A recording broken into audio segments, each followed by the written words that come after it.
18 अक्टूबर 2004 रात के करीब 2 बजे तमिलनाडु और कर्नाटक की सीमा पर एक घना जंगल।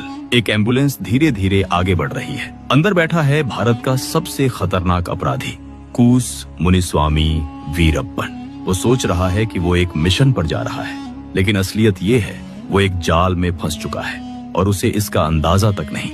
ये सिर्फ एक एनकाउंटर की कहानी नहीं है, ये 20 साल की उस जंग की कहानी है जो जंगलों में, थानों में, खुफिया कमरों में और इंसानी दिमागों में एक साथ लड़ी गई। ये कहानी है उस आदमी की जिसने 100 से ज्यादा लोगों को मौत दी, पुलिस वालों को, वन अधिकारियों को, निर्दोष गांव वालों को। और ये कहानी है उन लोगों की जिन्होंने ठान लिया था, चाहे कितना भी वक्त लगे, चाहे कितनी भी जानें जाएं, वीरप्पन को खत्म करना है। तो सवाल ये है, आखिर 20 साल तक भारत की पुलिस, एसटीएफ और खुफिया एजेंसियां मिलकर भी इस एक आदमी को क्यों नहीं पकड़ पाई? और जब पकड़ा तो कैसे? चलिए शुरू से समझते हैं। वीरप्पन का जन्म 1952 में हुआ, तमिलनाडु के गोपीनाथम गांव में। बचपन से ही जंगल उसकी दुनिया थी। 10 साल की उम्र में उसने पहली बार हाथी का शिकार देखा।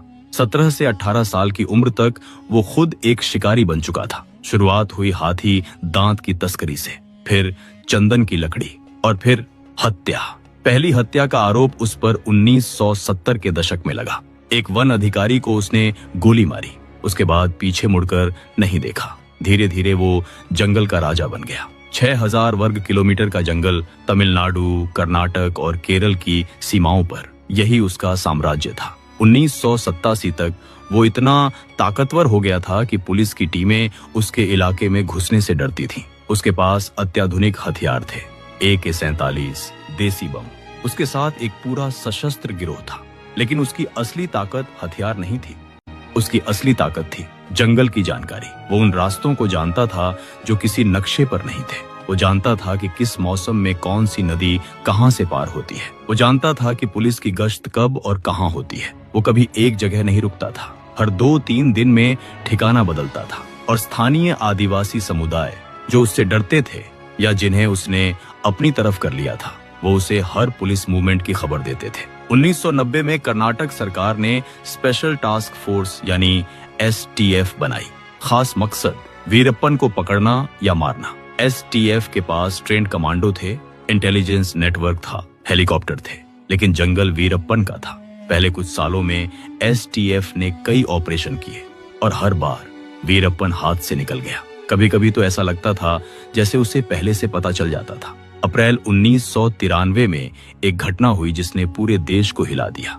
STF के एक ऑपरेशन में वीरप्पन के गिरोह ने घात लगाकर हमला किया। 22 पुलिसकर्मी मारे गए। इनमें कर्नाटक STF के DIG हरिकृष्ण और SSP शक्ति गणेश कुमार भी थे। ये सिर्फ एक झड़प नहीं थी, ये एक संदेश था। वीरप्पन कह रहा था, मैं अजेय हूँ। इस घटना के बाद सरकारें हिल गईं। दोनों राज्यों में राजनीतिक दबाव बढ़ा, लेकिन जंगल में हालात नहीं बदले। वीरप्पन और भी दुस्साहसी हो गया। 1997 में उसने एक काम किया जिसने उसे इंटरनेशनल खबरों में ला दिया। उसने कर्नाटक के पूर्व मंत्री H नागप्पा का अपहरण किया। मांग थी उसके साथियों की रिहाई और कई राजनीतिक मांगे। नागप्पा 100 दिन से ज्यादा जंगल में बंधक रहे और अंत में उनकी मौत हो गई। वीरप्पन ने कहा वो बीमारी से मरे। पुलिस का कहना था ये हत्या थी। ये अपहरण एक टर्निंग पॉइंट था। अब तक वीरप्पन एक डकैत था, अब वो एक पॉलिटिकल होस्टेज टेकर बन गया था। मामला और जटिल हो गया। लेकिन सबसे बड़ा झटका आया 2000 में।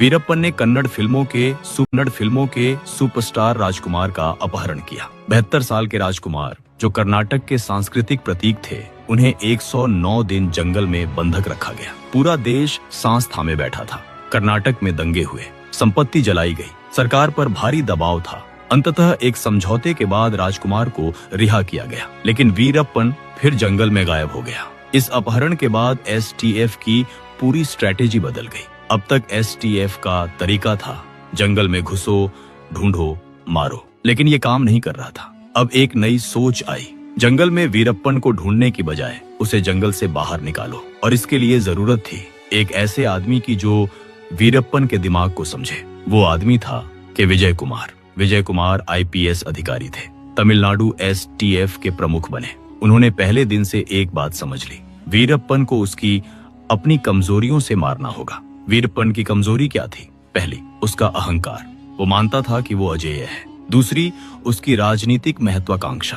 वो तमिल अस्मिता का प्रतीक बनना चाहता था। वो चाहता था कि उसकी मांगों को सरकार माने। तीसरी, उसका नेटवर्क। वो अकेला नहीं था, उसके संपर्क शहरों तक फैले थे और यही नेटवर्क उसकी कमजोरी भी था, क्योंकि इसमें घुसपैठ हो सकती थी। विजय कुमार ने एक लंबी खेल शुरू की, धीरे धीरे, बिना जल्दबाजी के। पहला काम था वीरप्पन के नेटवर्क में खुफिया एजेंट घुसाना।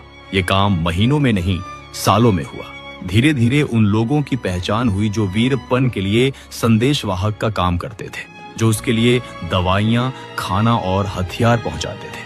दूसरा काम था वीरप्पन की मानसिकता को समझना। विजय कुमार ने उसकी हर पुरानी कार्रवाई का विश्लेषण किया। कब और क्यों उसने अपहरण किया, कब और क्यों उसने हत्या की, उसका पैटर्न क्या था।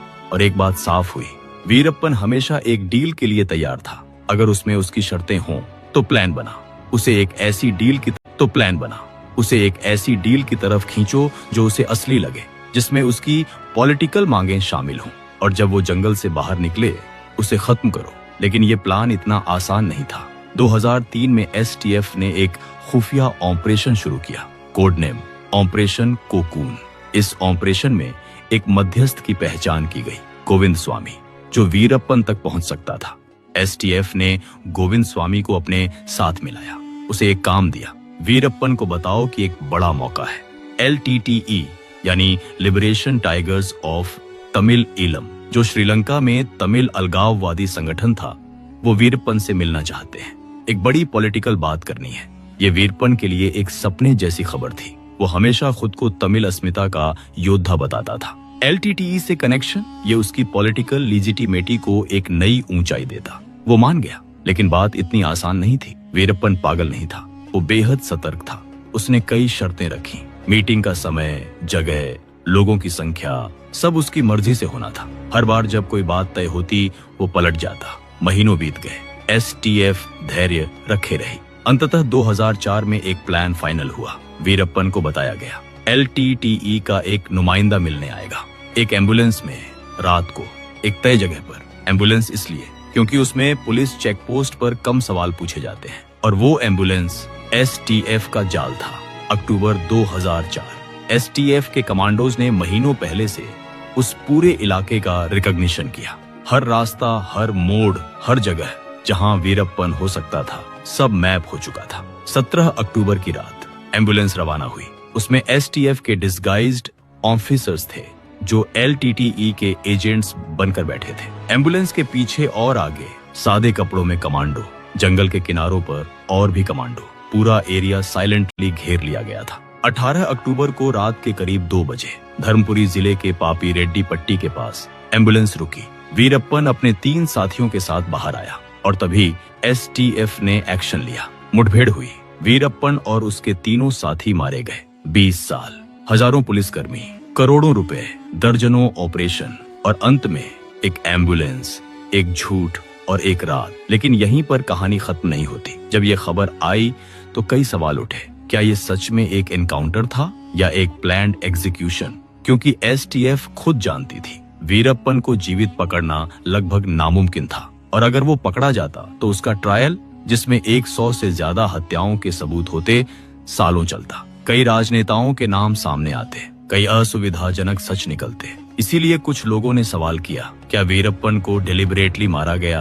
क्या उसे कभी पकड़ने का इरादा था? ये सवाल आज भी पूरी तरह नहीं सुलझे। लेकिन एक सच है जो बदलता नहीं। वीरप्पन ने 184 हाथियों को मारा, सिर्फ उनके दांतों के लिए। उसने 10,000 से ज्यादा पेड़ काटे, 138 लोगों की हत्या की, जिनमें 60 से ज्यादा पुलिसकर्मी थे। उन परिवारों के लिए जिन्होंने अपने लोग खोए। 18 अक्टूबर 2004 की वो रात एक राहत थी। विजय कुमार को उनके काम के लिए बाद में कीर्ति चक्र दिया गया, भारत का दूसरा सबसे बड़ा शांतिकाल वीरता पुरस्कार। लेकिन इस पूरी कहानी में सबसे बड़ा सबक क्या है? वीरप्पन को उसकी ताकत नहीं मारी। उसकी ताकत जंगल का ज्ञान, हथियार, नेटवर्क, वो सब आखिर तक उसके साथ था। उसे मारा उसके अहंकार ने। उसने सोचा वो इतना बड़ा हो गया है कि LTTE भी उससे मिलना चाहती है। उसने सोचा वो इतना चालाक है कि कोई उसे ट्रैप नहीं कर सकता। और यही उसकी आखिरी गलती थी। जो आदमी 20 साल तक जंगल में अजेय रहा, वो एक एम्बुलेंस के झांसे में आ गया। क्योंकि असली जंगल जंगल में नहीं था, असली जंगल इंसानी दिमाग में था और उस जंगल में STF जीती।